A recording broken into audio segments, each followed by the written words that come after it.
চট্টগ্রাম বন্দর বিদেশিদের হাতে না দিতে হাইকোর্টে রিট দায়ের হয়েছে। এ বিষয়ে শুনানি হবে রোববার।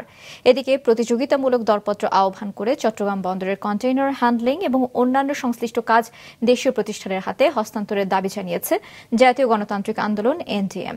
বিকেলে রাজধানীতে দলটির কার্যালয়ে সংবাদ সম্মেলনে দলটির নেতারা বলেন, রাজস্ব সংক্রান্ত অতি গুরুত্বপূর্ণ সিদ্ধান্ত বর্তমান সরকার নিতে পারে না।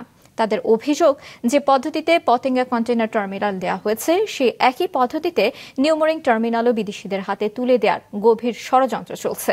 সংবাদ সম্মেলনে জানানো হয়, এই টার্মিনালের পাশে বাংলাদেশ নৌবাহিনীর সামরিক ঘাঁটি থাকায় এ ধরনের সিদ্ধান্ত রাষ্ট্রীয় নিরাপত্তার জন্য হুমকি।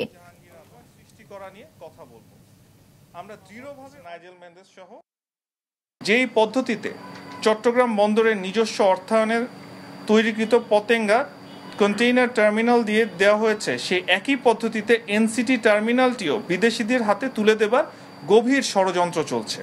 আমরা সরকারের প্রতি আহ্বান করব, প্রতিযোগিতামূলক দরপত্র আহ্বান করে চট্টগ্রাম বন্দরের কন্টেইনার হ্যান্ডলিং এবং অন্যান্য সংশ্লিষ্ট কাজ মানসম্পন্ন দেশীয় প্রতিষ্ঠানের হাতে হস্তান্তর করতে।